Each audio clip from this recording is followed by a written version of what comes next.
Welcome to the World of Joan. Now, here's my challenge for you today to learn 10 different plants around you that is edible or beneficial for medicine. The problem is, we've gotten away from all of this.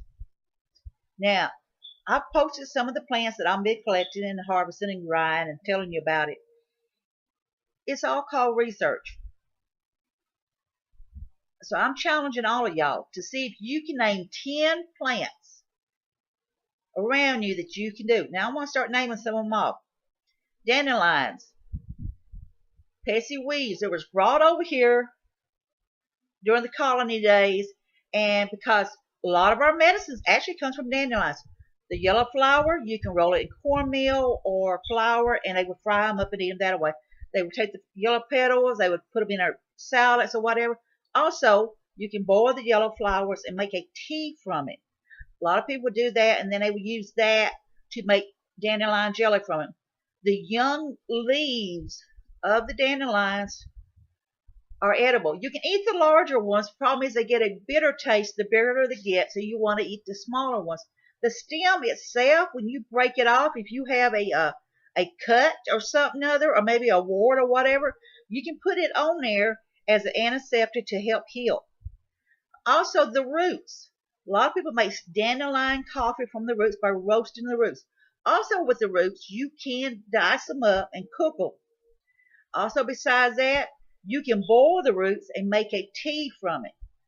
Dandelions has all kinds of health benefits in it, diuretic, vitamins, and other things. So I would, look it up, see what it benefits. Another thing is wild clover. A lot of people don't realize clovers you can eat. The white flower, you can grind, make a tea out of it.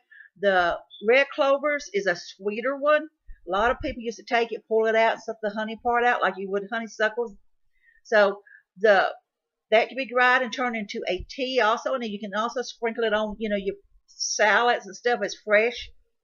Also, the leaves from the clovers is edible, and they have vitamins in it.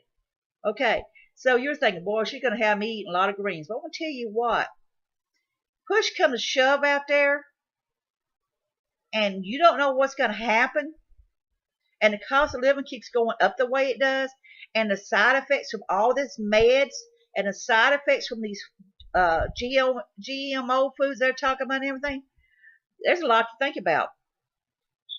Another one, number 3, wild violets. The flowers can be boiled to make a tea with. Also, the flowers can be used to make jelly with. There is people that make jelly with it. The leaves are edible. They have iron in them. So right there, now there's 3 of them I'm named right off the bat. Thistles. Oh my goodness. And you're thinking like, thistles, that pain in the butt thistles you get in the yard. The first year growth, you can dig them up and take the roots and roast them, and then take the outer part of it and peel it and eat the roots, the inner part of the root. I know that don't really necessarily sound good, but you know what?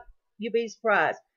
The second year growth of the thistles and stuff, you can chop the leaves off, and the stalk you can eat. It's like a celery-like deal. You can chop it up, eat it raw. You can fix it up, saute it.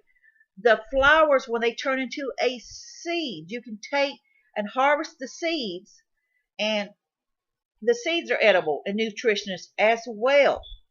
So now that's what 4 of them I'm named right there, isn't it? Wow.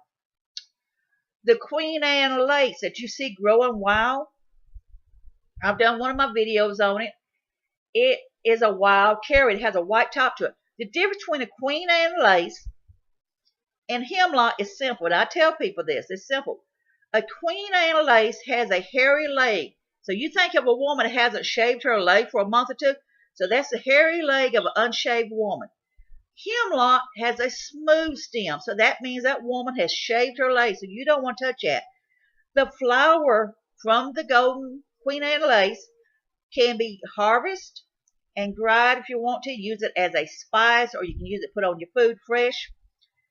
The leaves can be dried and used as a tea for diabetics. The carrot part that you harvest is edible and also was used as a food sweetener to put in for cakes and stuff. Okay, so you've got, plus when the seeds would come in like this bird nest style, women would take a spoonful of the seeds every day for 3 to 5 days as a morning after pill. So that's what 5 of them I've named right there. Now, I can name a lot more, but I want you to figure out how many plants. Just start off with 10 plants. Do your research, and I guarantee you'll be surprised. And another hint, you know those daylilies we see everywhere, those big yellow daylilies, lilies on top? They're edible. The flower is edible. The stem is edible. If you pull the roots up, there's like this little nut-like things there. You clean them up. They're edible. Yes, that's right. Our flowers is edible. Isn't that just wonderful? You can come up with all this. Wild mustard. Remember one of my videos I showed you I was collecting wild mustard? I'm grinding some now. I will be making up some vinaigrettes with them. I will be taking this wild mustard. Once it dries enough, I want to grind it up, and I want to make some homemade mustard. It's not like store-bought mustard. You can buy the seeds and raise your own mustard, or you can buy the containers. They're bigger seeds. Now, the wild mustards has little bean things you'll see on them. That's pouches of seeds. So I've just mixed it all together. But you can custom make your own mustard, and you can cook with it fresh. That is just more things. Oh gosh, my chicory. There's chicory grows out there wild if you know what you're looking for. Use the roots. You can make and roast those roots and make you chicory coffee with it, as a coffee substitute. Curly dot. See, here I am. I'm just naming off all kinds of things. Curly dot. You take the seeds, make a flour with it.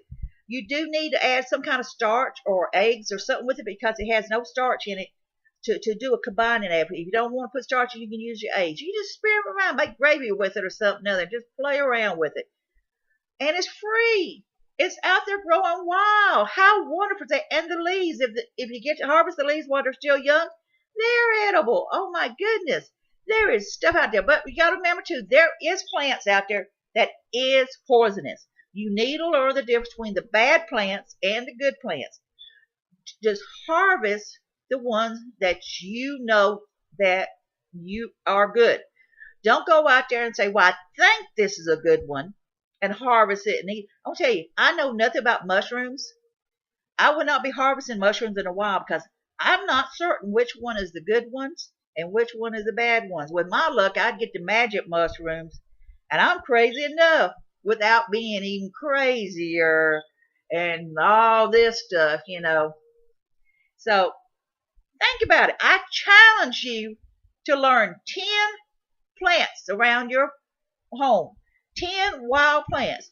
Take pictures of 10 plants, or take a mental note of it, whatever. Take samples of it. You can take a sample of the flower, a sample of the leaf, put it in a Ziploc bag or some kind of plastic bag, whatever, to kind of keep it moist. Go home, pull out your books. Go to the library, pull out the books, write it down.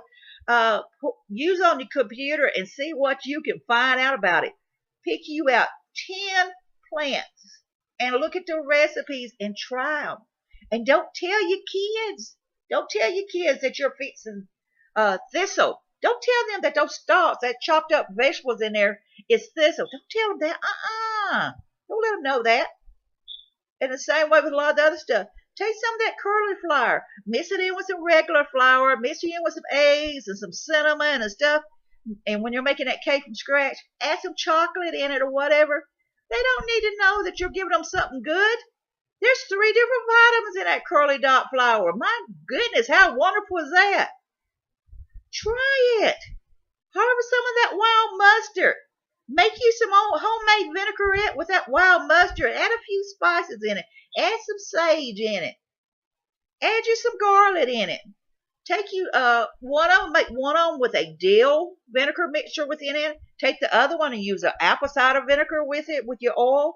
And then take another one and use your red wine vinegar. I'm going to make 2 different ones. One's going to have my red wine vinegar. My other's going to have a dill vinegar in it mixed in with my oils and my mustard. and I'm going to put it up for a couple of months, and then when it's ready to go, I will filter that out. I'm going to have my dressings all made. And these vinaigrette dressings, I can use them to cook with. Oh, how wonderful that is. So try. I challenge you, honey child. Shoot, yeah. I want to tell you what. You will be so happy to know that you can get out there during the summer with those walks and harvest you a handful of stuff, put them up and dry them, and make you some teas with them, make you some spices with them, make you some meals with them. I want to tell you, if you like greens and you go to the store and you buy those fresh greens, how much they cost, oh Lordy, praise be. There is greens all around you growing that you don't even realize. You can make your own greens. Just don't tell nobody that you got dandelion greens there. No. Make it up. Cook it up. Throw some vinegar in there. Let it saute in it. Maybe throw a little hot sauce in it. Try on there. Try a couple little dishes like that. I'm going to tell you, people actually sell dandelion leaves. So, your kids don't have to know. Your family don't have to know. You just tell them it's greens. They don't need to know what it is. Surprise them. Give them something good. All it costs is you a little bit of time. If you can sit there and watch a movie for 2 hours, you can get out there and take a walk in your backyard. You can set you up a little garden spot of no bug spray or whatever on that. Or you can find your place somewhere out in the woods or somewhere. Or you got a family or a friend that lets you go hiking on their place. You know what? You're going to be happy. I'm going to just tell you what. You're going to be happy than a tick on a dang bird dog that's enjoying his meal. So from the world of Joe, I want all of y'all to be happy, be safe. Bless all you wonderful folks.